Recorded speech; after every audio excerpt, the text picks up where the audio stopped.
So within my quadruple X program footage, there's a scene where I've got a phone breaking through the glass demonstrating the real world app. And I believe I've got very similar clips twice within the video. And what I want to try and do is bring both clips together and apply a split screen effect. So over here, I've got the first clip.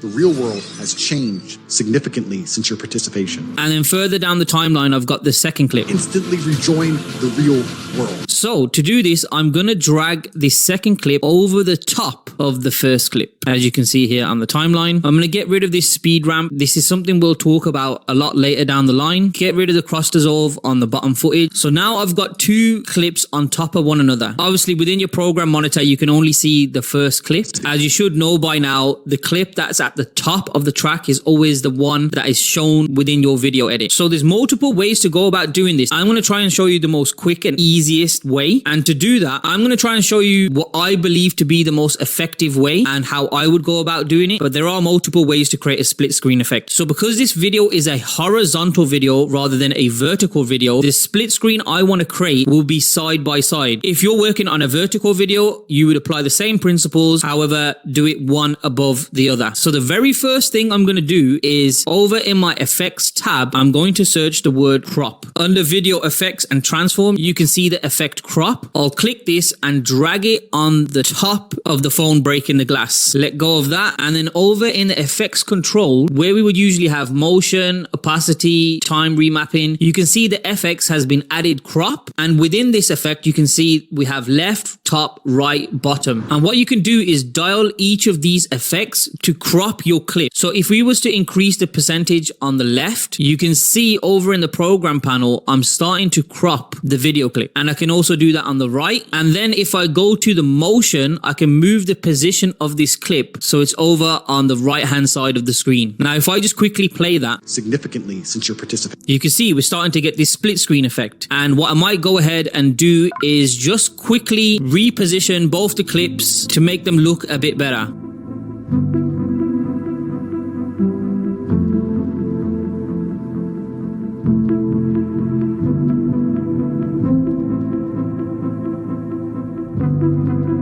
Okay, so I've got both clips side by side, and what I want to do now is make sure that this is actually central. And to do that, let's look at some of the tools within the program control monitor. I'm just going to drag this down so we can see the program monitor more clearly. And what you actually have is a spanner button here. If I click this button, I have a list of different options that I can use. The very first one I'm going to go and check is safe margins. So this generates two sets of squares with a very small indicator showing where the midpoint of the screen is. And then I'm going to go ahead and click the spanner again and check show rulers. Now what you'll see is around the program monitor, I've got a set of rulers horizontally and vertically. And what this allows me to do is create guidelines. So over here on the vertical ruler, you can see my cursor has changed. I'm going to click down and drag my mouse across the screen until I get to a point which meets the midpoint of the safe margin, which is 960. And I'll let go. Over on the left corner within the program monitor, you can see we've got a drop down menu for fit. If I drop this down, I can choose different percentages to zoom in and get a bit more meticulous on this edit. So I'm going to zoom in to 200%, and I can see the video clip on the right hand side doesn't actually sit flush in the center from the guideline we've created. So with the simple skills we've learned, I can readjust this clip, and I'm going to do that by clicking on the clip in the timeline, which is this top clip here. Go back over to the effects control and reposition to the point where I've got this sitting perfectly on the guideline, which is round about there. Come back into the program panel, select my zoom level to fit. And then what I'll actually do is back into the spanner icon, uncheck safe margins and uncheck show rulers. You can leave them on. However, it's entirely up to you. I tend to leave them off and only use them when I'm trying to do an effect that requires some level of precision like this one. What you'll notice is that your guideline will stay on the screen. If you hover over it, the cursor will change, and you can just drag that off the screen to get rid of it. I know that this center line is sitting perfect between the two images. However, if I look on the right image, there's this black gap within the aspect ratio. If I quickly select my zoom level, go into 200%, and you can see I've got this slider bar that allows me to move from side to side when I'm zoomed. If I move over to the right side, there's actually this black area that has been cropped off. So to adjust this, all I need to do is make sure within my timeline, I'm clicked on the clip. In my effects control, within the crop effects on the right, I'm just going to decrease the percentage. And if you quickly look over to the program panel, you can see I've just quickly filled it out. You zoom to fit, and let's have a quick look.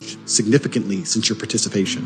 One more time. Has changed significantly since your participation. There you have it. We now have a split screen effect. You can also place a border between the split screen. And you can do this really simply by going over to the project panel on the left-hand side of Premiere Pro's user interface. And if you hit the new item icon, in this menu, you can select color map. You're greeted by the video settings of the color map. I wouldn't change anything, just hit OK. And then you have a color picker. So let's just say I want my border to be white. I'm just going to drag my color picker to the bottom left of the corner and then choose your name for the purposes of this lesson. I'm just going to hit OK. Scroll down in my project panel. I can see here color map. I'm going to drag this onto my timeline. Just quickly crop it so it fits. And I'm going to position this beneath the two clips. Now what I'll do here is I'm going to go ahead in my effects tab, pick the crop again and drag it onto the bottom clip. So both my clips that are stacked either side now have the crop effect applied to them. So on the bottom clip over in the effects panel, if I was to increase the right percentage of the crop, you can see by cropping the clip ever so slightly, I get the white color map background emerge between the two clips. I'll push the screen a bit further back so you can see from a holistic perspective. I've now got this center border. Of course, you can go ahead and bring your safe margins back in and make sure the border you've got between the two cuts is sitting central, because it does seem a bit off to me. But let's just have a quick look. Significantly since your participation. Yeah, that probably does need some rework just to make sure that it's completely centered. However, that is the lesson on split screen. It's not an effect I commonly use. However, it is a great way of showing clips side by side or vertically. This is entirely up to your creative inspiration. However, what I would say is I commonly use the crop effect to introduce a cinematic letterbox style to my videos. And I do this via an adjustment layer. And we'll talk about adjustment layers later on. You can see on this clip that covers the entire frame, what I've actually done is gone ahead and created an adjustment layer with a crop either side of the clip, which I've just unhidden, which is essentially called the letterbox effect within the cinematic world of editing. I'll go into the exact specifics of how I create this letterbox effect when I talk about adjustment layers later down the line in a different lesson. So in the next 3 lessons, we're going to create a 3-part series called Adding Emotion. Now, adding emotion into your video is super critical, is what will captivate the audience and keep them engaged in your content creation. For me, there are 3 fundamental ways of doing this, and I want to instill these 3 ways within your mind. Therefore, when you're creating your creation, you can always refer back to these 3 steps, whether you're at a basic level or even an advanced level. So over in our project, I've taken a segment out of the quadruple program to help demonstrate by adding these 3 fundamentals, you can create engagement and excitement to help add emotion to your video. So to begin with, I'm going to show you the basic clip with no additions applied. All I've done is cut my A roll, in this case being Tate's audio note, and selected a few clips to add on top of the voice note. So let's have a look. Your ancestors will think back to the time when you had a chance to escape and instead stayed a slave. The real world has changed significantly since your participation. If you understood the upgrades which are about to be implemented, you would make sure you instantly rejoin the real world. So the most basic thing to do when adding emotion is to add music. Now I get this question quite often within the chats. How do you go about selecting the right music? 9 times out of 10, the best way for you to select music is to understand the narrative, what emotions that evokes, and then try to find music that represents that emotion. So funnily enough, I've picked this particular section because the narrative changes from one emotion to another. Let's hear the first part of the narrative. Your ancestors will think back to the time when you had a chance to escape and instead stayed a slave. That is very hard hitting. Again, it evokes the emotions of motivation, the emotions of tension, building up to something almost like a climax, right? So those are the words I would add into my search engine when looking for for a particular style of music. In this case, I actually found a music track called War Horns Melody, and over in the project file you can see I've got different variations of it. But if we play the full music track, you can kind of guess the tempo I am going with in relation to this part of the narrative.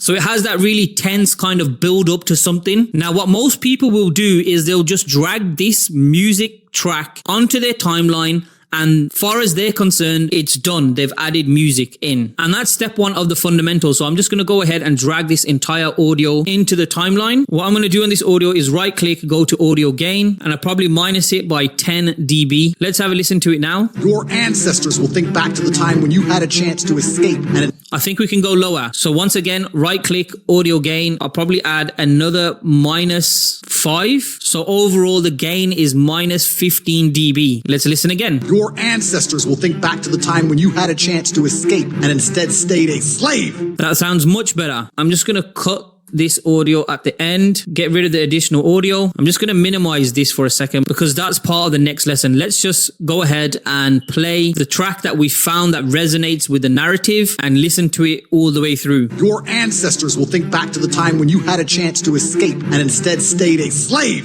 The real world has changed significantly since your participation. If you understood the upgrades which are about to be implemented, you would make sure you instantly rejoin the real world. Okay, whilst that works and ticks off the first fundamental when adding emotion by adding music, you can see the narrative changes clearly. This is where the second fundamental comes into play, and I use this second fundamental to my advantage. Not many people in the content creation field use this second fundamental. So hop over into the next lesson where we will be talking about the second fundamental when adding emotion to your videos. I've just expanded the two tracks, one with Andrew Tate's voiceover and the second track with the original music track that we selected in the previous lesson. And there's a reason why I've done this. I want to show you something that I consciously did whilst editing the voiceover. Check this out. Your ancestors will think back to the time when you had a chance to escape and instead stayed a slave.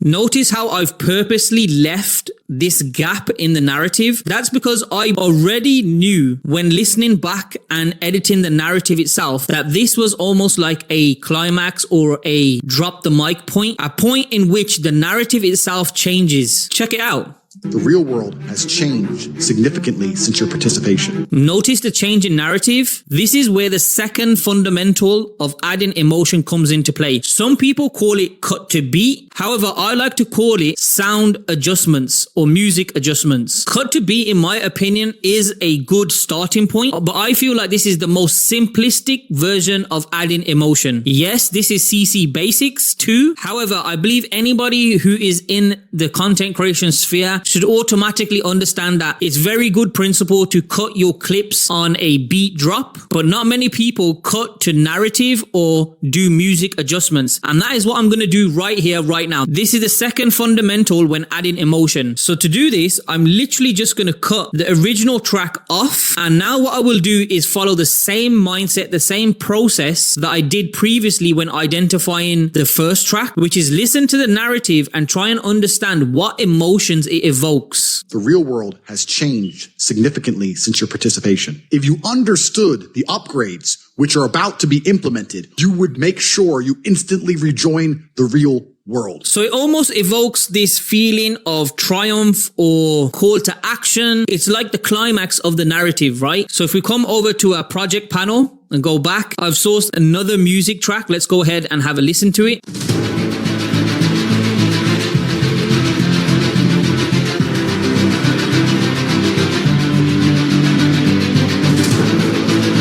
And I love it. It gives that sense of urgency, that kind of call to action feeling that this is the climax, this is the end. Really like it. So I'm just going to go ahead and drag this entire music file next to the mic drop moment. Let's just quickly zoom in. If you notice, there's a bit of dead space there on the start of the track. I might actually use that to effect. So if I just drag that across and align it to the dead space of Andrew Tate's narrative, there we go. Zoom out, just cut that off. I already know it's going to be too loud. I can tell by the waveform. So straight away, I'm going to right click, audio gain, minus 15 dB, same as we did with the previous track. Now let's listen to it with the two different audio tracks. Your ancestors will think back to the time when you had a chance to escape and instead stayed a slave.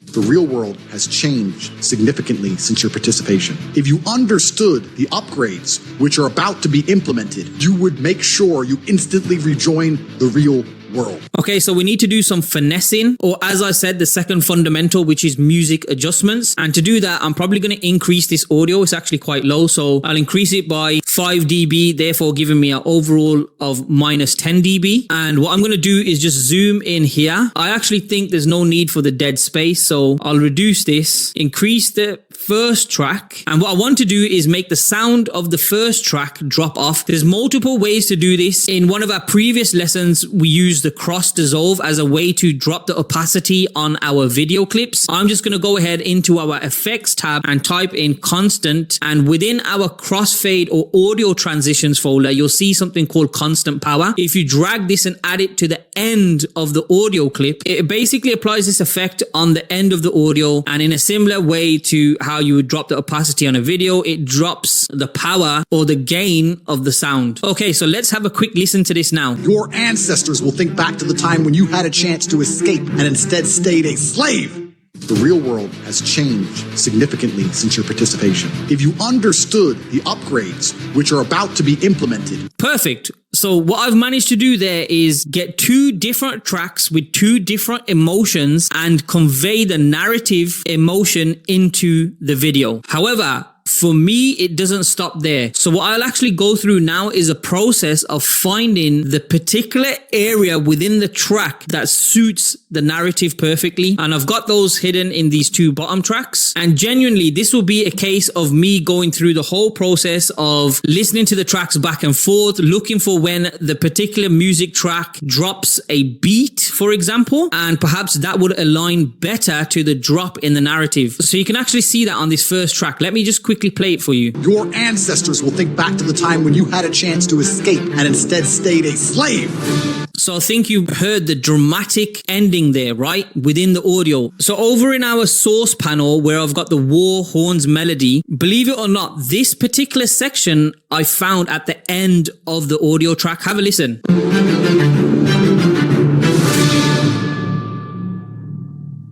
So rather than just dragging the audio clip and throwing it on to the timeline, I've gone through the effort of finding a particular area within the audio clip that matches the narrative. And for me, that's my version of cut to beat. I'm cutting to the narrative, making sure that the audio is actually adding emotion into my video. So now I want to do the switch into the different narrative or different style or different theme or emotion that I'm trying to create. So let's have a listen to the second audio clip. The real world has changed significantly since your participation. If you understood the upgrades which are about to be implemented, you would make sure you instantly rejoin the real world. So believe it or not, the actual second music or audio clip, I've gone through the process of picking a particular area that resonates with the mic drop. Have a listen to this. The real world has changed significantly since your participation. You notice it seems like this kind of long pause or hold before the actual drop itself comes into play. And then from there, I've gone and cut out a section which is related more to this urgency, call to action, kind of success feeling.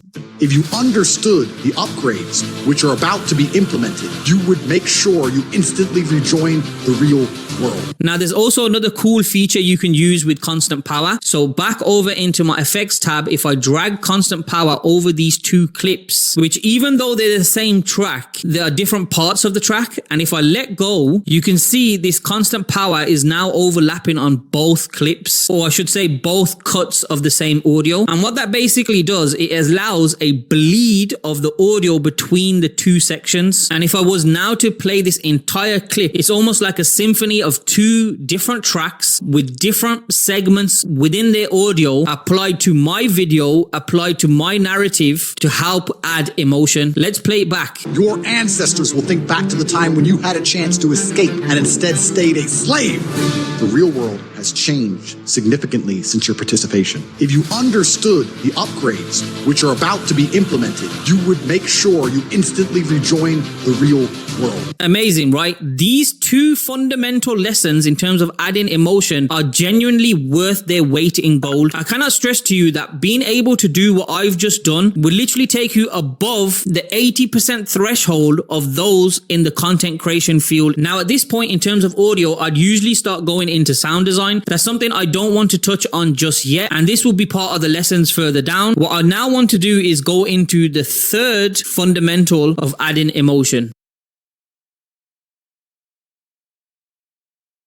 The third and final fundamental is adding motion. This can be done in multiple ways. There are multiple effects, there are multiple transitions, and all types of things that you can do to your project. And as we travel further within the lessons, you will realize that everything I'm teaching you is a skill or a tool which you can then apply to your content creation. Now, for the purposes of this particular segment, I'm not going to go into anything too advanced, but I want to just apply some motion to the clips that I have on the timeline. So let's just run through some really basic techniques, some new that I haven't shown you before, and some old that you've seen in the previous lessons. The very first thing I want to do is increase the speed of this clip at the start. Let's just have a look at it. Your ancestors will think back to the time when you had a chance to escape. To do that, I'm going to right click on the first clip, hit speed, and I'll increase it by an additional 100%, therefore 200%. And you can see over here in the timeline, the clip itself has reduced, indicating that the speed has increased. And I'm just going to drag the clip along the timeline to meet the second clip. And if we watch this back now, your ancestors will think back to the... You can see that it's added some motion to the clip. It's moving much faster, and the clip already has some dynamic motion. Personally, I think we can speed this clip up a little bit more. So right click again, speed/duration, and I'll increase it by another 50%. So 250. Drag the clip back out again. Let's have a quick look. Your ancestors will think back to the time when you had a chance to escape. I like that. Then what I'd like to do is add in some type of zoom in or zoom out effect. And I think that might work really well on this mic drop moment. And instead stayed a slave. You'll notice that my clip after the mic drop moment starts a lot earlier. So I'm just going to cut this down and bring this clip further into the mic drop. Slave. So almost on that background audio of the mic drop, have a listen. I'd like to apply some type of zoom effect. Now, previously I've taught you to click on the clip, head over to the effects control panel, and from there put a keyframe on position and scale, move the clip in, and you'll have your zoom effect. So I'm just going to quickly do that right here, right now on the screen. I've got my clip selected in effects control. I'm going to hit the toggle animation or the stopwatch, whatever you want to call it. I'll move a couple of frames in until I can hear that sound in the background, which is about there. And then all I'll basically do is increase the zoom to about there, maybe adjust the position so I've got this animation more central. And let's have a quick look. Slave.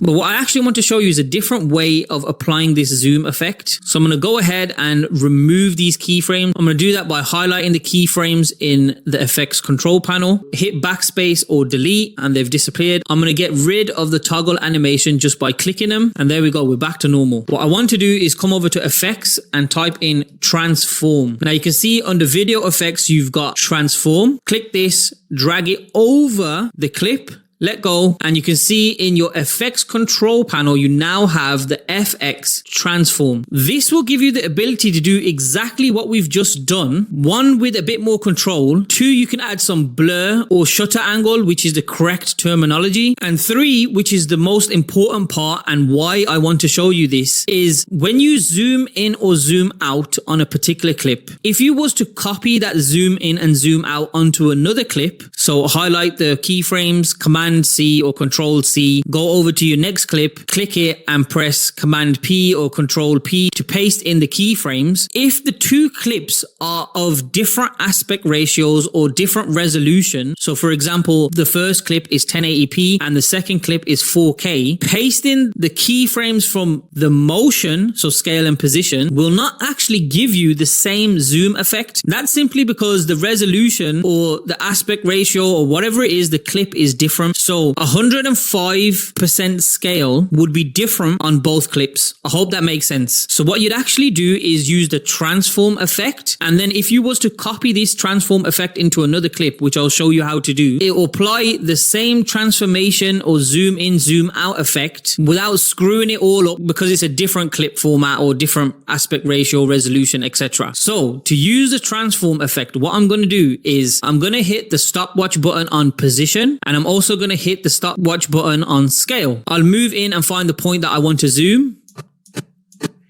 And I'm going to do it a lot more tighter this time. I'll probably do it on the third keyframe in, hit the scale in and reposition. Let's have a look at that. And instead stayed a slave. Perfect. Now, if I wanted to add some type of blur to that zoom in motion, you can see over here in effects controls, currently you have checked use compositions shutter angle. If you uncheck this, then what you can do is basically play around with the shutter angle, and the increase of shutter angle will give you a blur effect. So if I went with 180, and if I scrub between the keyframes, you can see this slight blur effect. If I bump up the shutter angle even more, let's just say I go to the top end of the shutter angle, which is 360, you can see a lot more blur. Let's play it from the top. And instead stayed a slave. The real world. Very subtle, but very elegant. Now, just to help explain what I was mentioning previously, keep in mind I'm still clicked on this particular clip. In the effects control, what you can actually do is copy any effect over to another clip. You can simply do this by clicking the FX transform. And on my keyboard, I'm going to hit Command C. On your keyboard, it could be Control C. Depends on what computer or laptop you have. Another way of doing this to show you in real time is if I right click, I can hit copy. Then from there, I can move on to any clip on the timeline. I'm just going to quickly select the clip that's next. And if I click on that clip and come over to the effects control panel, in this blank area, if I right click and hit paste, you now have pasted the same transform effect. So let's just quickly scrub to the two keyframes. See that on the program panel? We've actually got this motion that comes in. I wonder if it fits the narrative. We might just leave it in. Let's have a look. The real world has changed significantly since... Probably not. Maybe I could put it on top of the significantly narrative. So I've got my playhead aligned to the narrative. If I go back into my effects control, you can see the playhead is in the exact same position. And what I'll do is just highlight these keyframes and move them so the first keyframe sits perfectly flush on the playhead. And this will happen in a similar manner. It'll have that snap effect. So it's a lot easier to position, and I'll let go. Now what you'll see is I'll have that zoom effect exactly when Tate says significantly. Let's have a look. The real world has changed significantly since your participation. I'm happy with that. That actually goes pretty well. Now what I've done is brought in two overlay clips that I've downloaded, and currently I've got them as hidden. I've had them hidden throughout because I did include these on the original project. If I unhide them, you can see I've just got this horrible video on top of a video. As you know from the previous lesson, I do like to use blend mode quite a bit. So I'll just quickly click on this clip, go into the opacity section of effects control, hit the drop down button, and I'll select screen. I'll do the same on this clip here, blend mode, screen. And now if I watch this segment from back to front, you can see that these subtle changes or adding motion to my timeline should give me a much more engaging clip. Here we go.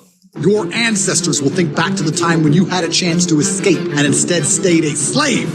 The real world has changed significantly since your participation. If you understood the upgrades which are about to be implemented, you would make sure you instantly rejoin the real world. So there you have it, the three fundamentals when adding emotion. Number one, music. Number two, cut to beat, or I prefer to call this fundamental music adjustments. And number three, adding motion. Now, number three brings us perfectly onto the next set of lessons, which is going to be all about audio and video transitions, which makes absolute sense because number three is such a huge umbrella in the creative world. Adding motion to your timeline means you need to know multiple transitions, use multiple effects, and having all these effects, transitions, whatever you want to call them, in your arsenal allows you to create more engaging videos filled with emotion that resonates with the audience.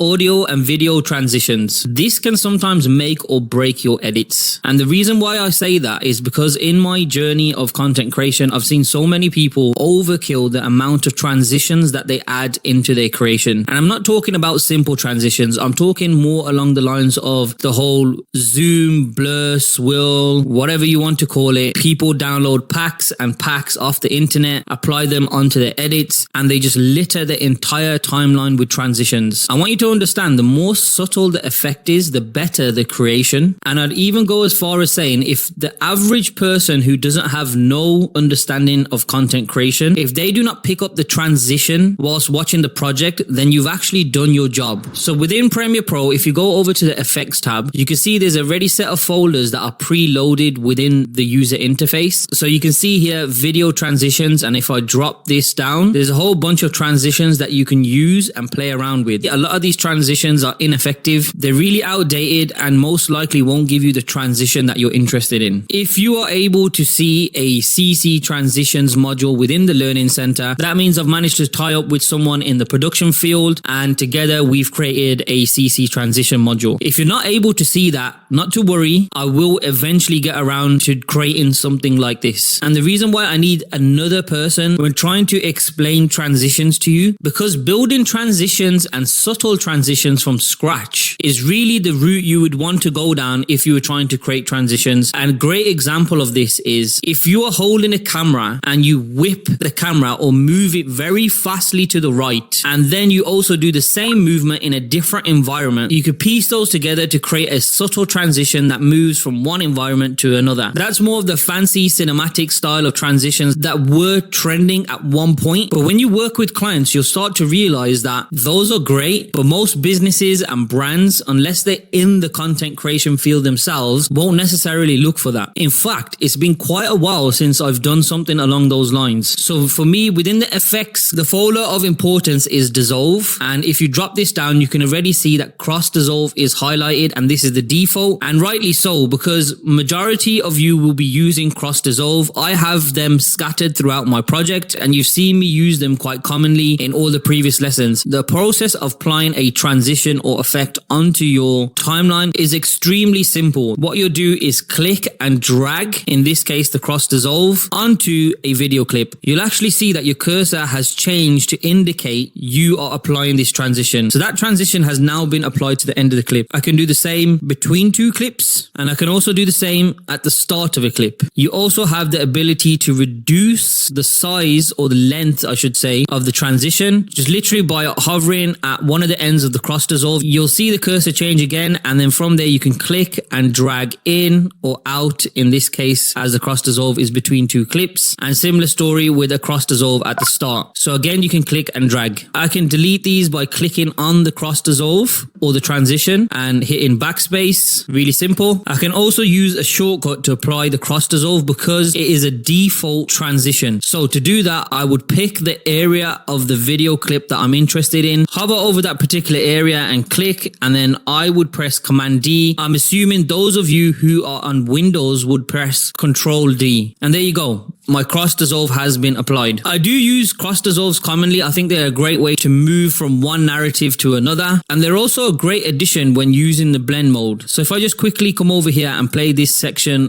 You would make sure you instantly rejoin the real world. so you can see here, the blend mode is allowing the video clip from underneath to be seen, but I might want the blend mode to literally dissolve out or fade out or drop opacity and disappear in a subtle way, which is where the cross dissolve comes into play. So I've got a cross dissolve at the end of this clip. Instantly rejoin the real world. And there you go, it's disappeared. I do think you should get familiar with cross dissolve. I think within my edits, I tend to use cross dissolve, constant power, which is relating to audio, and dip to black, which in all honesty, I probably won't use. I'm more likely to just have a gap between two clips. So for example, if I zoom in on this particular area of the timeline, you can see I've got a cross dissolve and what you could call a dip to black, and then into the next clip.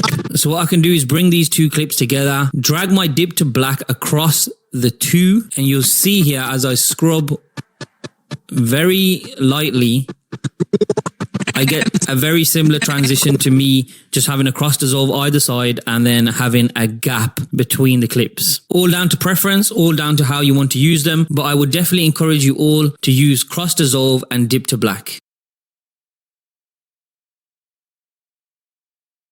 Having watched me throughout these tutorials, you should have a firm understanding in terms of adding audio transitions into your project. If you look at all the audio timeline within this project, you can see that I commonly use constant power as a way of ramping in and out of an audio that I might use within my music or within my sound design. And just to quickly recap how I go about doing that, over in the effects, if you type in constant, you will get in the audio transitions folder, constant power, click it, drag onto the audio that you're interested in, either ramping up or ramping down. You can see the cursor icon has changed. You could drag it out to increase the ramp level, or you could bring it in to decrease the ramp level. And when I say ramp, I want you to think in terms of how we explain video opacity. So the fade increases over time, where it will then restore itself back to normality. Let me quickly show you what I mean. I'm going to hit solo on this track. I'll delete this constant power, highlight, backspace to delete, and have a listen. If I now drag my constant power on to the start and replay this sound again, very subtly you can see that the audio ramps in. If I was to drag the constant power a lot further down the audio clip, you'll notice it a lot more evidently.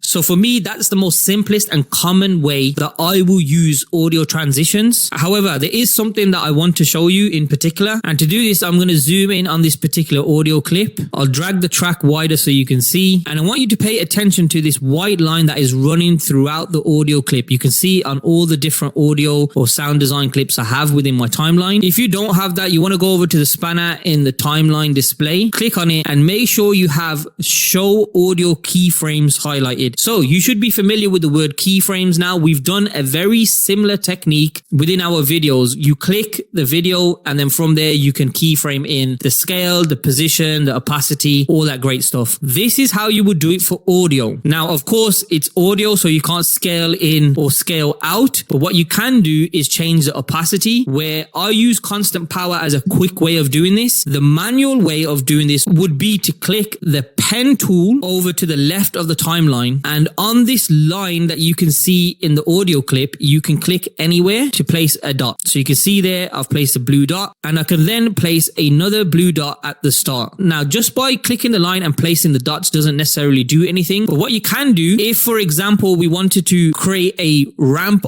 up into this audio, the starting dot that I've placed on this audio clip, I can drag it down. So you can see there is minus 999 dB. Basically, you can't hear it. And then this line itself represents the ramp up in audio. And of course, on the second dot, I can move it further down. I can move it closer in, whatever you want it to be. And just for the sake of learning, I'll move it really down the audio clip so you can have a listen.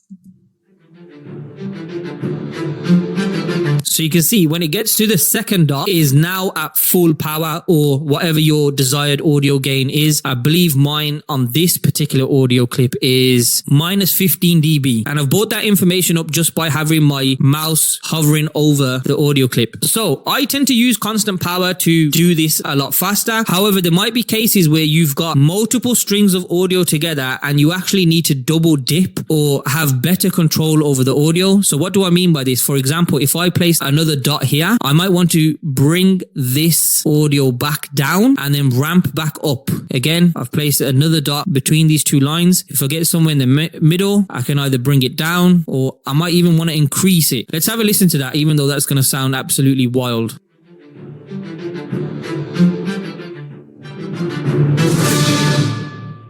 So there you have it, how to add audio transitions and how to select audio keyframes when trying to have better control of your audio.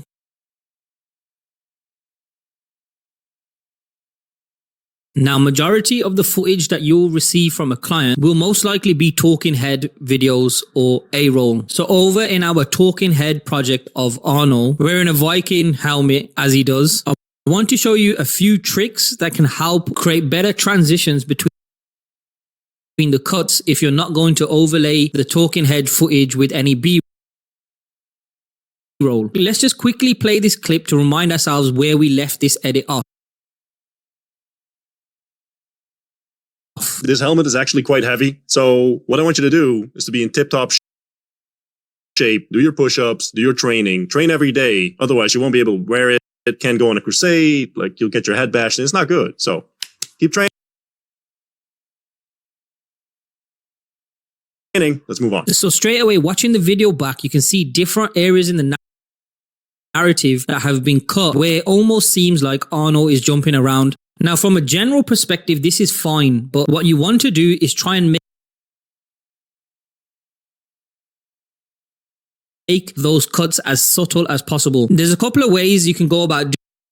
Now, majority of the footage that you'll receive from a client will most likely be talking head videos or A-roll. So over in our talking head project of Arnold, wearing a Viking helmet as he does, I want to show you a few tricks that can help create better transitions between the cuts if you're not going to overlay the talking head footage with any B-roll. Let's just quickly play this clip to remind ourselves where we left this edit off. This helmet is actually quite heavy. So what I want you to do is to be in tip-top shape, do your push-ups, do your training, train every day. Otherwise, you won't be able to wear it. Can go on a crusade, like you'll get your head bashed, and it's not good. So keep training. Let's move on. So straight away, watching the video back, you can see different areas in the narrative that have been cut where it almost seems like Arnold is jumping around. Now, from a general perspective, this is fine, but what you want to do is try and make those cuts as subtle as possible. There's a couple of ways you can go about doing this. So the very first thing I want to do is set guidelines, and those guidelines I'm going to make specific to the eye level of Arnold. Over in the program panel, if I hit the spanner icon, which is the settings, I'm going to come down and select safe margins. This gives me a general understanding of where the center of the video is. I don't necessarily think I need to reposition the first clip, but what I do want to do is add in the guidelines. So again, clicking on the spanner icon, I'm going to make sure that my show guides is checked, and then I'm going to make sure that my show rulers is also checked. Now, with these rulers in place, I can go ahead and create a guideline by simply going over towards the ruler. When the cursor changes, I'll just simply click and drag to get my guideline, and I'll position it over Arnold's eyes. And I might do the same on this side just so I get a vertical position. Now, if I scrub over to the next clip, we can clearly see the difference. And what I'm going to do is just reposition the next clip. And to do that, I'll click on the clip. Over in the effects control panel, I'll readjust the motion so the eye level stays around about the same place. Let's have a quick look. So yeah, if I scrub over these two clips, this looks a lot better now. Now, of course, Arnold is moving around. You can see he starts to lean a bit towards the left. I could potentially keyframe his head movement. And to do that, I would just literally find the area just before Arnold moves out of my guidelines, which is pretty much early on, around about here. I've got my playhead in the timeline set on that position, and over in my effects control, you can also see the playhead is set in that position. I'll click the timestamp for position, and I'll go ahead and click scale just in case. And then what I'll do is scrub the playhead in the effects control to the point where Arnold moves out of my guidelines, which is around about there. Then I'll just reposition Arnold again. So let's just have a scrub through that. There we go. And if I play those two clips, this helmet is actually quite heavy. So what I want you to do is to be in tip-top shape. Now you also notice on this next clip, he's completely out of position. And what I actually want to do from a transition perspective is zoom in on Arnold. And I'll do that by clicking the clip, back in the effects control, increase the scale, and I'll reposition Arnold again with the same guidelines in place. So let's just quickly scrub through this.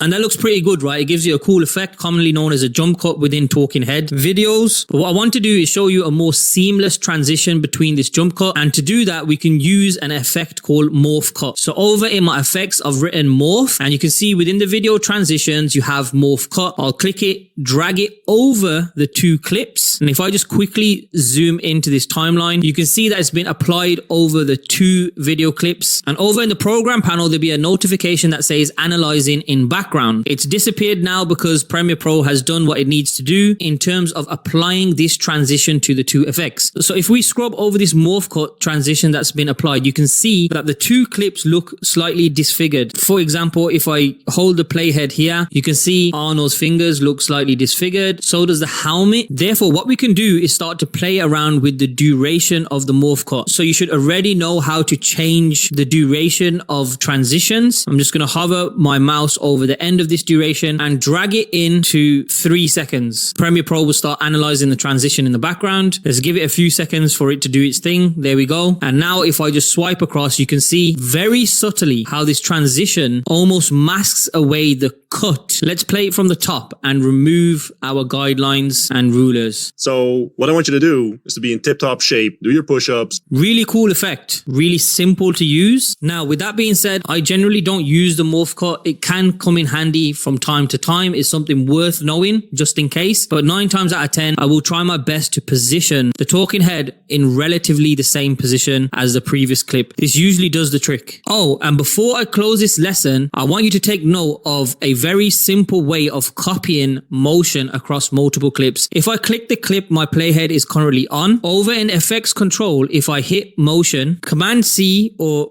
Control V, depending on whether you're on Mac or Windows, I can go ahead, highlight all my clips and press Command V. And if I expand this and zoom in on this track, notice the FX icon on all these clips have turned yellow, whereas the original one is gray. That indicates that the motion or some type of effect has been carried over. Now, it may not necessarily fit for this because Arnold moves quite a bit, but it's a really super and simple way to copy motion between your clips. You've probably seen it within the lessons, but I thought it's worth me just clarifying that again in relation to talking head videos. Let's hop over to the next lesson where I'm going to be talking to you about adjustment layers and start to tiptoe in more advanced transitions.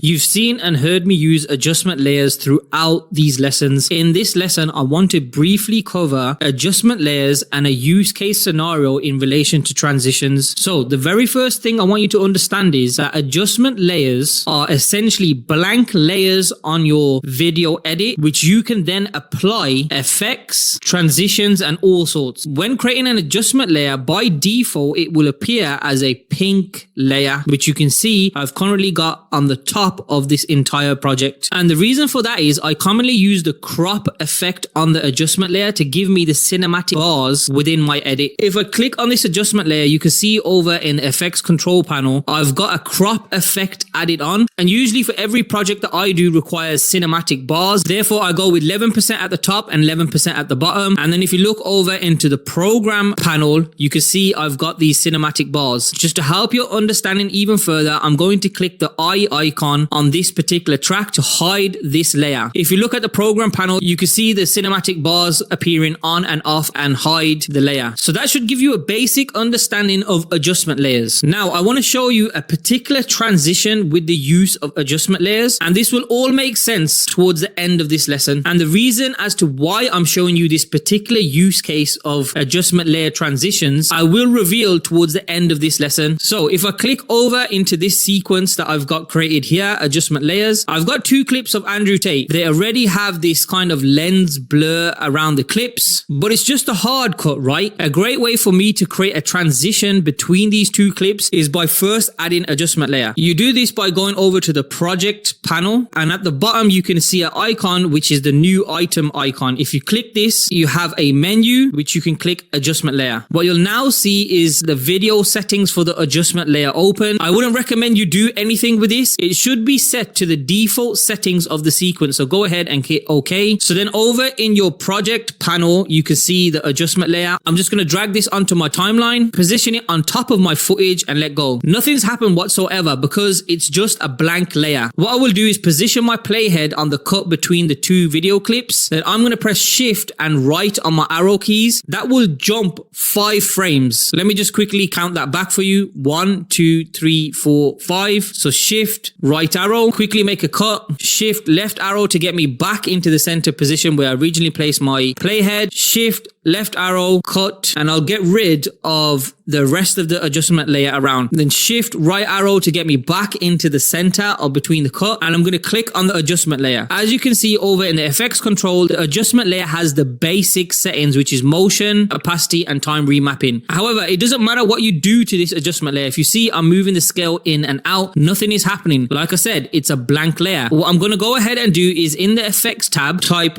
blur, and under video effects, I have multiple blur options. In this particular case, I'm going to take the directional blur and put it over the adjustment layer. I'll hit both the stopwatches for direction and blur length, and you can see I've got a keyframe which is sitting directly in the middle between these two clips that's on the adjustment layer. Now what I'm actually going to do is increase the blur length. So you can see over in the program monitor, I'm starting to get these blur lines appear. So I'll just bump this up to perhaps 90, and the direction will allow me to rotate the blur length. So in this case, I'm just going to go with 90 degrees. Now, if I press shift left arrow, that will take me to the very beginning of the adjustment layer. Now, one thing I've not mentioned throughout any of these lessons is within the effects control, there's actually a reset parameter button, and this is indicated by this looped arrow. So if I click that on direction and blur length, it basically resets the parameters back to default, which is 0 in this case. Then I'm going to move over to the end of the adjustment layer. So shift right arrow twice to get to the end of the adjustment layer, and I'm going to reset the parameters again. So over here, you can see this directional blur effect has a middle where the parameters change and a start and ending where it ramps up and down. Let's have a quick look at this transition. I'll play it one more time again.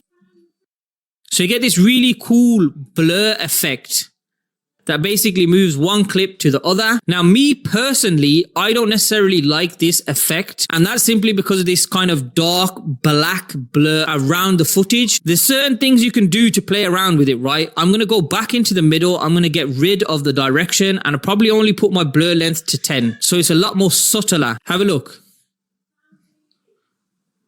So you might turn around and say, well, that is too subtle. And I agree. But again, within the adjustment layer, you can play around with more effects. Or in this case, what I'm going to do is change the opacity blend mode to screen. So it lightens the overall adjustment layer. And keep in mind, I only have the adjustment layer 5 frames prior to the center of the cut and 5 frames after the center of the cut. Let me just scrub through the playhead so you can see. I've got this really cool camera flash style going on. And if I just play it, there you go. In this lesson, what we've learned is that using adjustment layers, we can apply different effects, and it can help us create transitions between two clips. Now I've got something really awesome to announce. Rather than me teaching you every single one of the different effects you can apply to an adjustment layer, for example, a hit transition, a zoom transition, a blur transition, I have created a whole host of drag and drop transitions that you can use in your project. So hop on into the next lesson and I'll explain how you can get access to this and how you can use it within your project.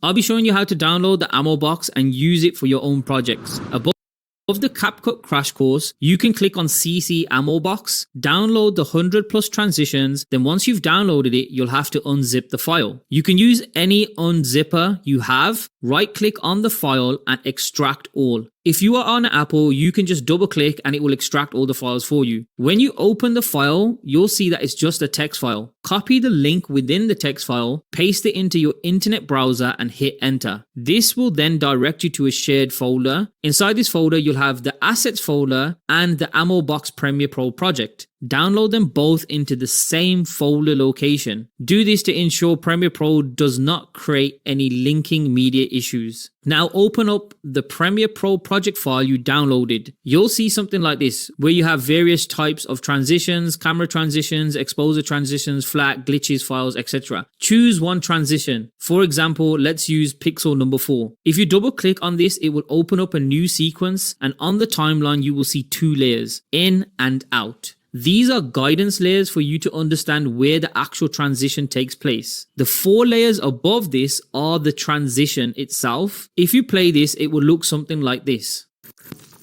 In order to use this for your project, I have two clips here from The Wolf of Wall Street, which I want to use one of the transitions from the 100 plus transition pack. I'm going to select distortion 1. I could either open it up and copy the effects into the sequence I'm working on, or I can drag and drop the entire thing into my timeline. When you do this, you'll also be bringing across the preview layer used to show what the transition would look like. So go ahead and delete this. Then just drag everything else in the right position and ensure all of the cuts line up accurately. Now, if for whatever reason you find Premiere Pro does not link the media properly, and what do I mean by this? You'll open up the Premiere Pro project and it says it cannot find media. You have this red filled box where the media should be. You need to right click on the folder that has the missing files and select link media. A box will appear with all the files missing within Premiere Pro. Click locate. Here, click on the asset folder and now press search. Premiere Pro will take a few seconds to locate the files. Click OK once a file has been located, and Premiere Pro will link all the files simultaneously.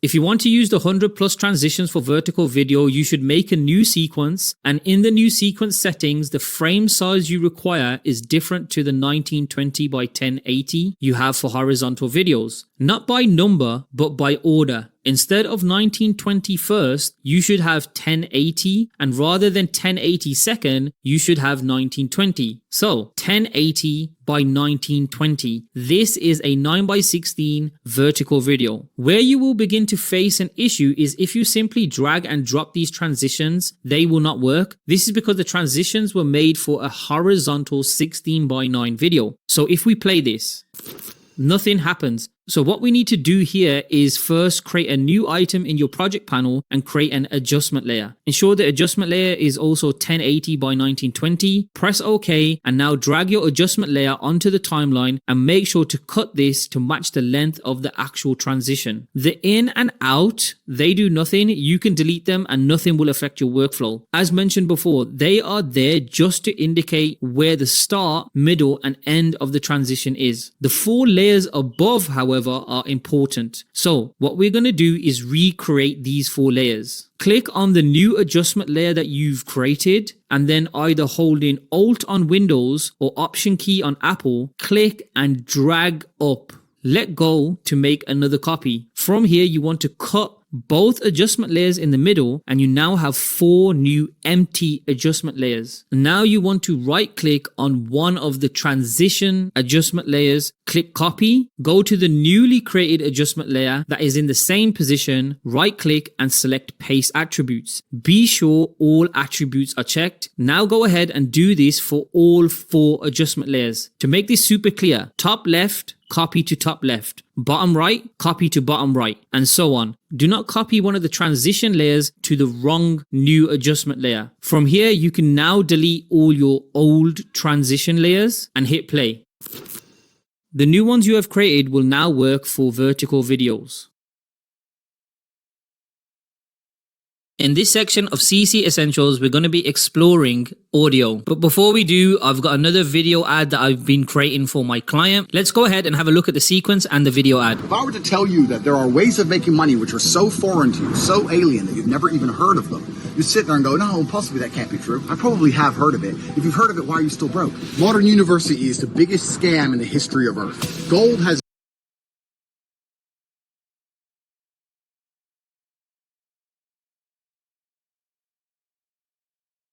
value because it's scarce. Degrees are everywhere. Every year, millions and millions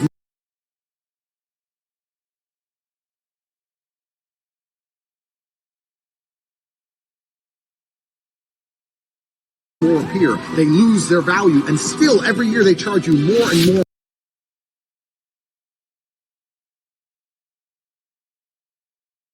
money. Socially acceptable time wasting. Crypto pumps are In this section of CC Essentials, we're going to be exploring audio. But before we do, I've got another video ad that I've been creating for my client. Let's go ahead and have a look at the sequence and the video ad. If I were to tell you that there are ways of making money which are so foreign to you, so alien that you've never even heard of them, you sit there and go, no, possibly that can't be true. I probably have heard of it. If you've heard of it, why are you still broke? Modern university is the biggest scam in the history of Earth. Gold has value because it's scarce. Degrees are everywhere. Every year, millions and millions more appear. They lose their value, and still every year they charge you more and more money. Socially acceptable time wasting. Crypto pumps are fucking over. Finding free money on the fucking floor is over. Dumb jobs that people are getting overpaid for are over. You need somebody to come along and explain to you how the world really works. There are secrets which are held from you on purpose because they need the backbone of the slave force. And work. Maybe you'll get a nice car one day. It's a lie. We're already looking in 3 days to hit 15K, so it's only going better from there. I joined like 4 months ago, and I was pretty quiet in there for a little while I was learning things. The knowledge from the copywriting campus and applied the systems of the freelancing campus to get my first clients, and I've made around $15,000 in 3 months. I went from 3,000 net worth to 2.8 million, and that was within 6 months. You need that momentum to break free. When a rocket is flying out towards the moon to escape the atmosphere, it doesn't fucking pause halfway up the sky, does it? It keeps going. I've made around $15,000 since joining the real world. I got it to a point where I was making $1,000 a day trading stock options. In you are upwards of 45,000. 45 grand as an 18, 19-year-old. Join the real world that I have constructed. We will teach you the easiest and simplest ways to make money on the internet that exist in the world today. Our school, The Real World Now, it is our own social media network. It's not on any other application. All controlled completely independently by us, so we can teach you anything without any kind of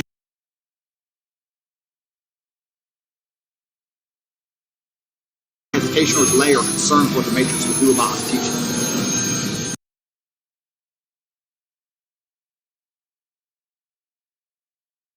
So this lesson I'm going to keep really short and brief. I'm going to cover some of the things that we might have already covered, but just to kickstart this whole section on audio, the very first thing I want you to understand is how you can adjust audio. If I just zoom in on this particular section here, the very first thing you want to do is ensure that you've got your audio waveforms present on the timeline. And to do that, you'll go over to the spanner icon and you'll make sure you've got show audio waveform and show audio keyframes checked. Now I'm just going to quickly uncheck them so you can see the difference. Essentially what you end up with is just a plain box, but put them back on, starting with the audio waveform. You can see the waves in the audio. And if I go back now and check show audio keyframes, you'll see this line across the audio. Now, the simplest way to adjust your audio is to move this line by clicking and dragging it up or down. And you can see if I let go here, I've adjusted the audio by -5 dB. Another way of adjusting your audio is making sure you've got the clip selected, and over in your effects control panel, you've got this section called audio. If you drop volume down, you can see the level is at -8.5, and from there we can move it up or down. With that being said, the current orientation of my project ensures that I have this audio panel on the right hand side, and I want you to take note of this. You've got 0 at the top, and I believe it goes down to -60 dB. Generally, you want to avoid your audio clipping at the top of this bar. So if I just quickly set this audio to -9.5 and play it, I want you to pay close attention to the audio panel on the right hand side.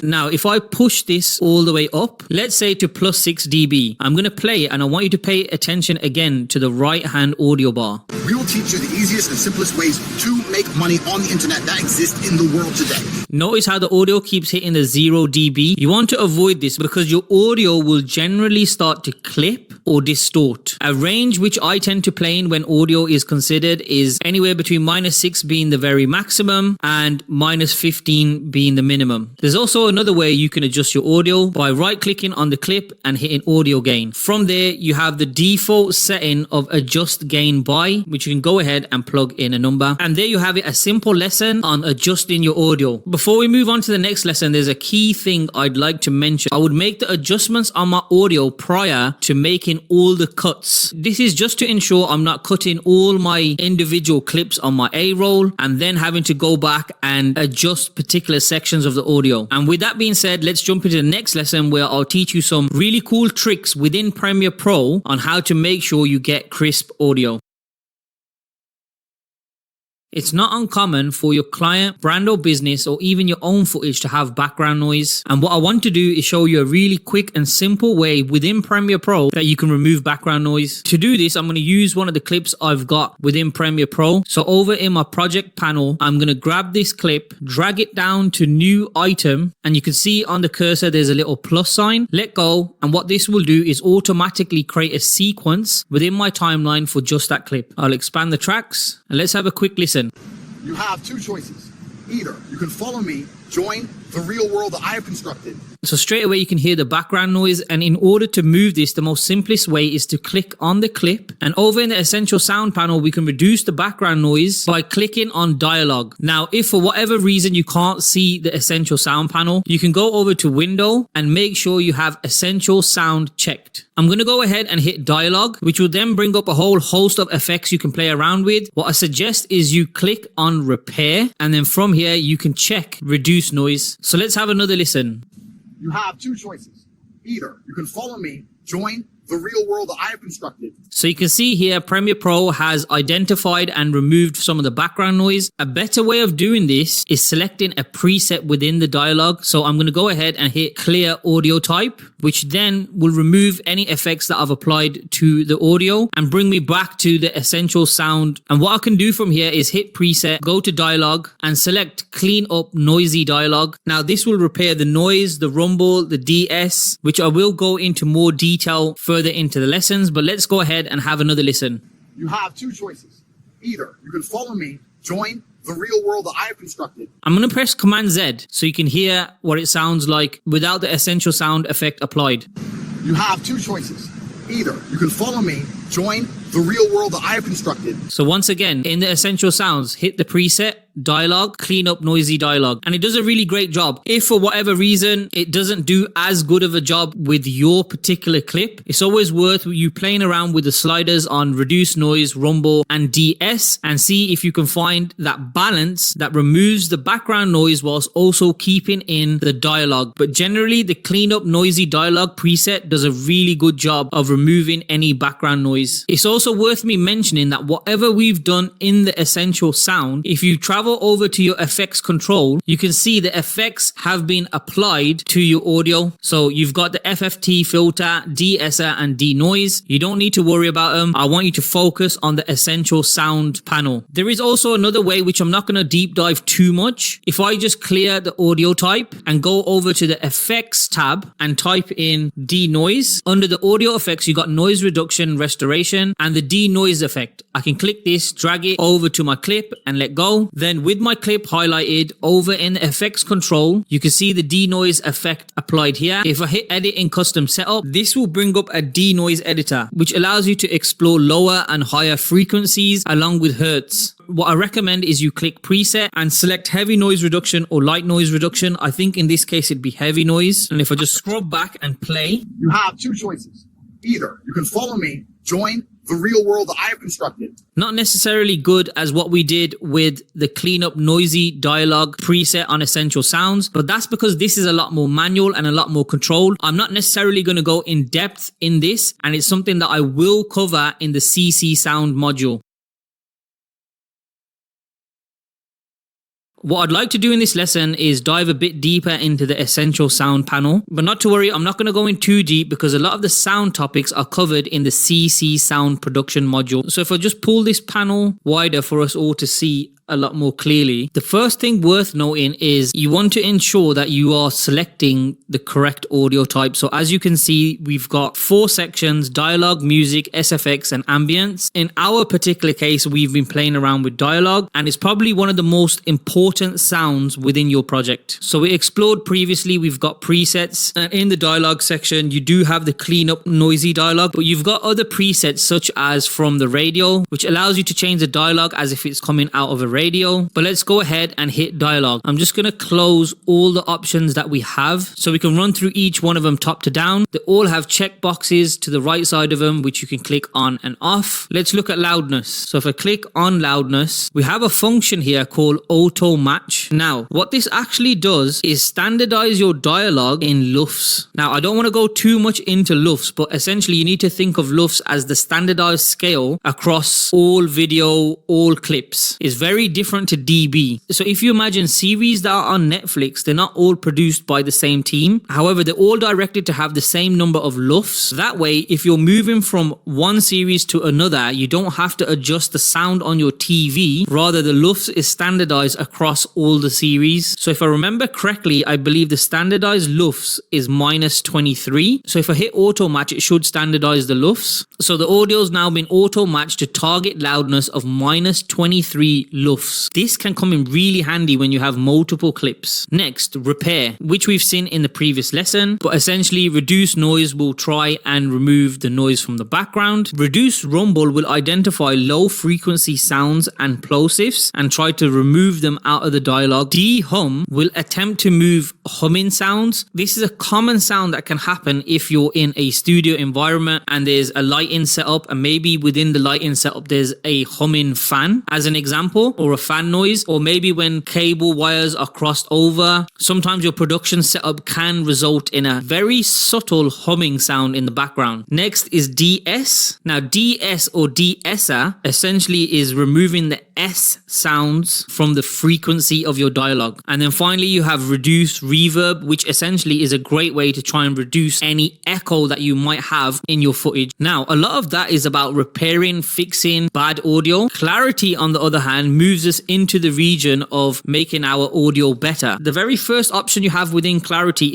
have a larger or a more focused range. A larger range being a wider range of frequencies, and then a focused range is more in relation to low frequencies. And I won't go into too much detail on that just yet. I don't want to start confusing everybody. But a great way of conceptualizing this is thinking of dynamic range when you're doing photography. A wider range can sometimes mean more colors, more light, more exposure, and a more focused or lower range could mean a more darker image quality, more shadows, more blacks. And then you can think of this from a sound perspective, where the more focused range is in relation to the lower frequencies. Next on the list is EQ. Now, EQ is more of a stylized way of adjusting the frequencies within the dialogue. So for example, here we've got background voice as a preset. If I drop this down, you can do things like old radio, on the telephone, maybe even podcast voice. A really great one I tend to use quite a lot is subtle boost, male. And if I click that, you can see on this graph, there's a slight bump in the audio, and I can increase the amount through the slider. Again, you can see this if we go to on the telephone, it's a completely different wave pattern, which is pretty cool. And it ties in completely into the next option, which is enhanced speech. And this is all about tone mechanics, so lower tone or a high tone. Then from there, we have the creative option, which literally is, as it says, it's a creative option where you can perhaps apply reverb. You can choose one of the presets. So maybe you want to make it sound like it's a warm voice. Maybe you want it to sound like it's in a church. And then from there, you can use the slider to change the amount. And finally, you have clip volume. Now, this is another way for you to adjust the level of sound from the clip. Now, all of these options are related predominantly to dialogue. If I scroll back to the top and clear the audio type, and back in my timeline, I'll click on a music track. Again, in Essential Sound, I can go ahead and hit music, and I now have a different set of options. The best way to get familiar with the options you have within Essential Sound is by using them, playing around with them, and understanding what effects give you the best sound. There's a very interesting effect within the music section of Essential Sound called ducking, as a great way to blend dialogue and music without the music overpowering the dialogue. Let's deep dive this in the next lesson.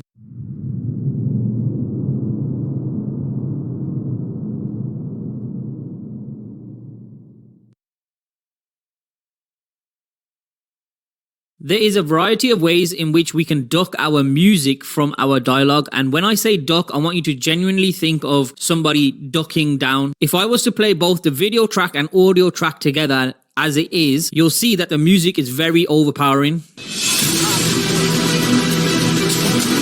to the point where I can't hear any of my A-roll. So the very first thing I'm going to go ahead and do is click on my A-roll over in Essential Sound, Dialogue, Loudness, Auto Match. Then I'm going to do the exact same thing on my music. So click on my music, go over to Essential Sound, select music, and in loudness, hit auto match. And this should give us a very good starting point. A great way to assess that is by going over to the source panel, and where you'd normally click effects control, I want you to go ahead and find audio track mixer. And what this basically does, it shows you the different audio levels on the different tracks. So at the moment, we've got 2 audio tracks. One is of our A-roll, the other is of our music. And then the last bar within the audio mixer shows the overall dB level. So let's hit play.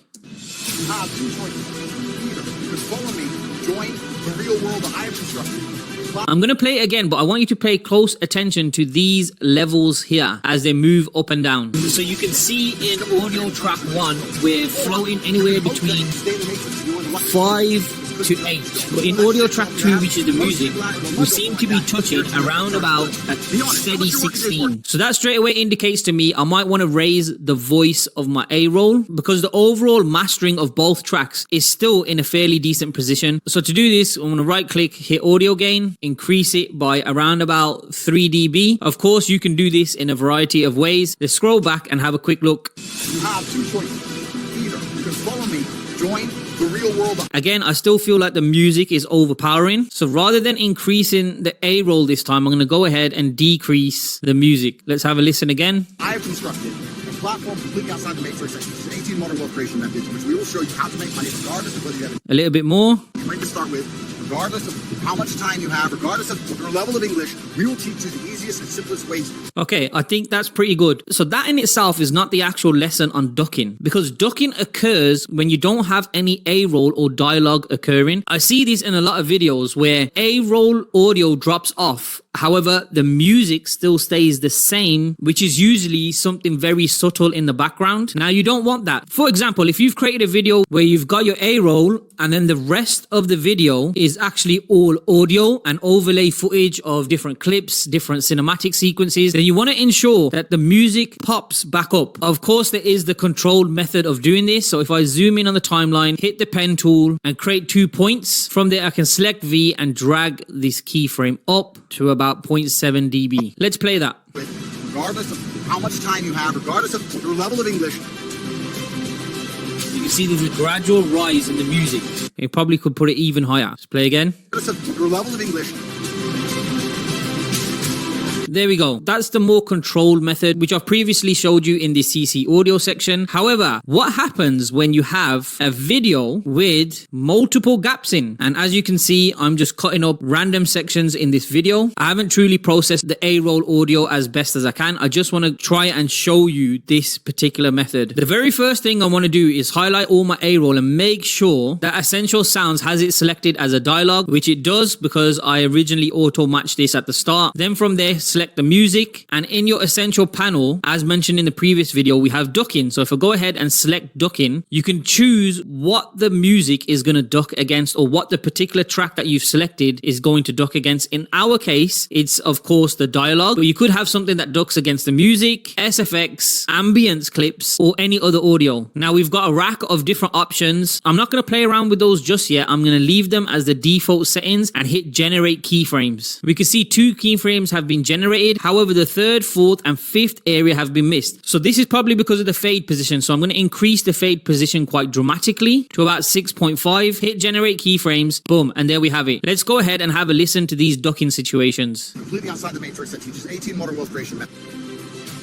Regardless of whether you have it, you might just start. So straight away we can hear that A-roll audio on top is actually now overpowering our music. So what I want to do from here is play around with the duck amount and maybe even the fade duration, maybe even the sensitivity. So let's play around with each of these to show you how it affects your ducking. What I'm going to try and do is get each one in the middle. So the very first one we're going to start with is sensitivity, and I'm going to bump this all the way up to high. Hit generate keyframe, and it's probably not noticeable, but you've seen the keyframes themselves tighten up. Let's have a quick listen. A platform completely outside the matrix that teaches 18 modern wealth creation methods. regardless of whether you have any. Let's move that back into the middle, 5, and let's go ahead and increase the duck amount, generate keyframes, boom. You can straight away see that the increase in duck amount has resulted in the audio dropping dramatically. Let's play it. A platform You literally cannot hear no music. Regardless of whether you have any money to start with. So on the opposite scale of duck amount, generate keyframes, it's basically the same thing. It's basically the same thing as not even using ducking. So for this, I'm generally going to position it around about -7 dB. And let's have a hear of that. Regardless of whether you have any money to start with. I like that. If I increase the fade duration dramatically, hit generate frames, you can see we've completely lost any ducking ability. And on the complete opposite side, if I hit generate keyframes again, you can see we've actually got way too many ducks. So I'll probably keep this around about the 500 ms. Hit generate keyframes. That looks pretty good. And then the fade position, if I move it towards the inside, hit generate keyframes, you can see the fade positions have started to move out further wide. And if I move it completely to the outside, hit generate keyframes, this seems to be much more the effect I'm looking for. Just zooming out on the timeline, I've noticed that I've lost my pop out in 2 areas. This is most likely because of the sensitivity. Again, I'm just going to quickly increase the sensitivity to 6, move my fade position around about 5, hit generate keyframes, and there we go. Let's have a listen. Regardless of your level of English, there's ways to make money on the internet that exist in the world today. This is coming from a man with hundreds of millions. Okay, so I think that's relatively good. What I want to do now is refer back to the audio track mixer. So if you remember, our music track was sitting at a consistent -16 dB. So every time the A-roll dialogue drops off, what should be happening is the music pops back up to approximately the same position, which is -16 dB, and then drops back off to a ducking position when the A-roll voice comes into play. Let's go ahead and have a watch. Completely outside the matrix section, which is 18 modern wealth creation method. Regardless of whether you have any money to start with, regardless of how much time you have, regardless of your level of English. I hope you've seen that. If not, please rewind the video and notice how the track ducks and pops up between different sections of cuts. It's a really great way to duck between A-roll dialogue and music, especially if you've got a project which drops on and off from A-roll to B-roll. Another really great tool to use in your post-production. Ensure that you play around with this ducking feature because it can be really powerful, and I'll catch you in the next lesson. With AI becoming more relevant in content creation, we are starting to see all sorts of tools and features that enable us to edit quicker or do things in a different way. Where Adobe is concerned, they have a program called Adobe Sensei, which essentially is all of the AI functions that they are now bringing into their application. So for example, we have content aware fill for After Effects, we have generative AI fill for Photoshop, and within Premiere Pro, we have a few AI tools that allow us to do subtitling or text in a much easier and different way. For this particular section, I'm going to go ahead and introduce a new edit, one that you all should be familiar with. It's actually the very first video you witnessed when joining TRW, and this content creation was executed by all of the content creation team. So you can see on the timeline, I've done the front end of the content creation, and then I've got separate pieces from each member of the team, allowing me to create this masterpiece of an intro. For the purpose of this module, I'm going to go ahead and delete the rest of the content creation team's edit. That way we can focus entirely on the creation that I've done at the front end of the video. So let's go ahead and have a quick look at this edit. Finally, you're inside of the real world. This is the closest thing you can possibly find to one-on-one direct mentorship from millionaires. You're exactly where you want to be in life. The real world will absolutely transform your life if you do the work. And it doesn't matter if you have zero money in the bank or $1 million in the bank. If you want more money, we are going to show you how. In this video, I'm going to explain to you exactly how to make money right now.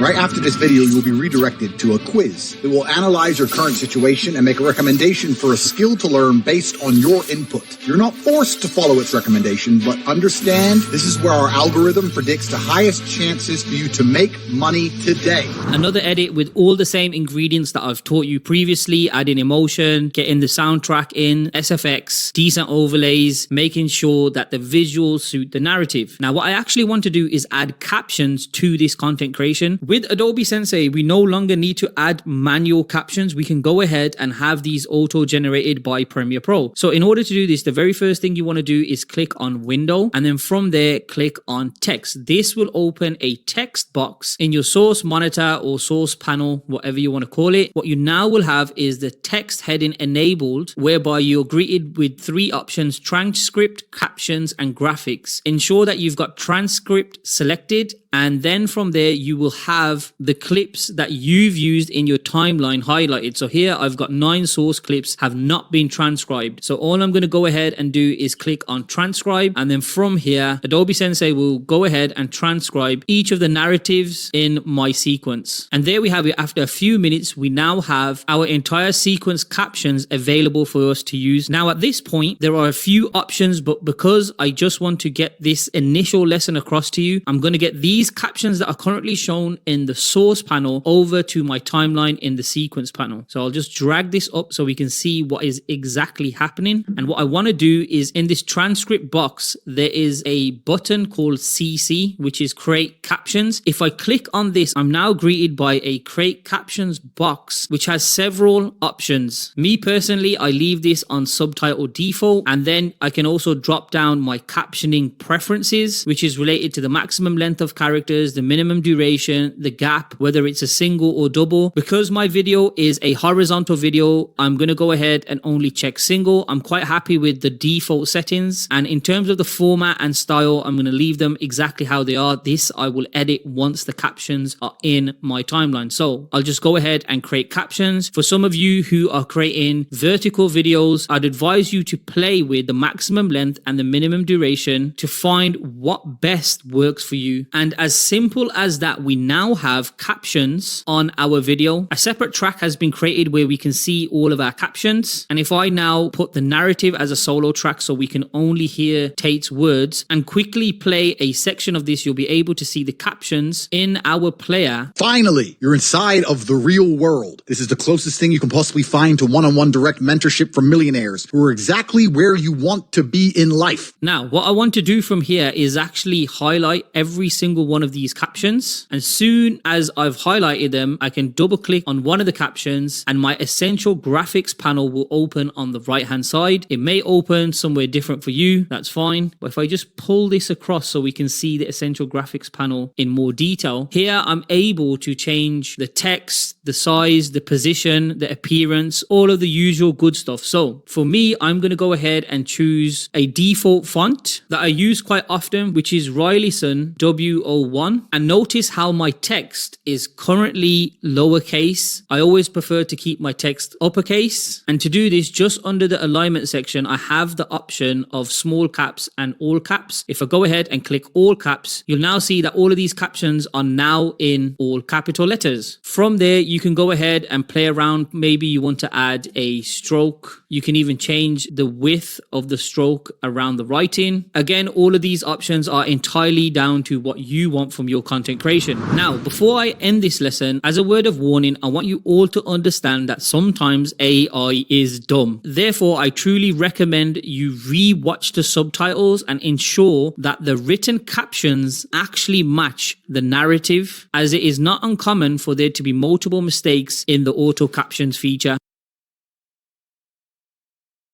In the previous lesson, we went ahead and clicked on the CC button, which generated a set of captions. Now, what I want to actually show you is the power of Adobe Sensei in relation to transcripts. If I highlight a particular sentence on the transcript and let go, you now can see over in the sequence on my timeline, I've got an in and out point of this exact area where the transcript is. All I'm going to do is hit delete on my keyboard. And as you can see on the timeline, we've actually removed that entire section out of the edit. If I press Command Z to bring that back, the use case for this is if you have particular gaps which in your transcript are highlighted by the 3 dots, you could easily highlight the 3 dots and hit delete. This will now allow you to remove any gaps in words that you may not want. So a much better way of me showing you this is by using a talking head example. Here I have an example of one of the many videos that are sent to me and the creation team by Tate. At the time of recording this video hasn't actually been released, but I assume by the time you all get to watch this particular lesson, the video would have already been released. So as you can see from my audio, there are multiple gaps in the speech. So once again, I'm going to go ahead, make sure I hit window, click on text, and on the transcript, I go ahead and click transcribe. Of course, now Adobe will process this and the estimated time is a few seconds. Now, with my transcript, I now can edit my entire timeline without ever actually clicking on the razor tool, hitting particular sections, and then from there, deleting them. Rather, in the transcript, what I can go ahead and do is click on the three dots in the corner, scroll down, and where it says pauses, I can go ahead and set the pause length. So if I click on this, a box will appear which allows you to identify the minimum pause length. If I drag this all the way back to 10 seconds, look on the left hand side in the transcript area, you can see we are starting to see different pauses in the speech. So obviously you want things to be slightly natural, but let's go ahead and do a 0.3 second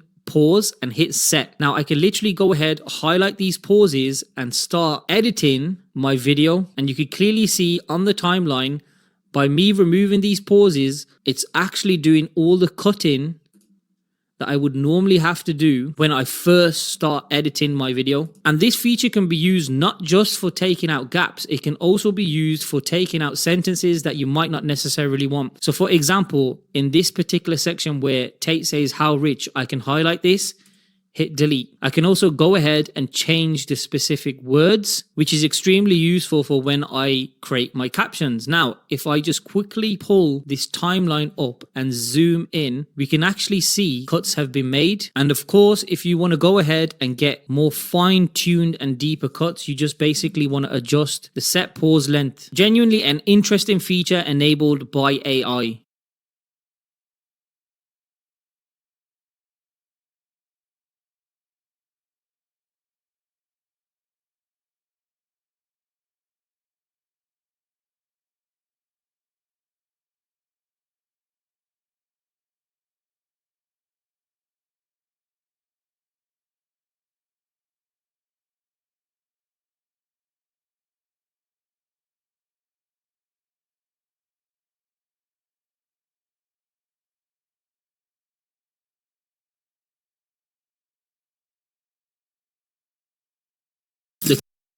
For this, although the core lesson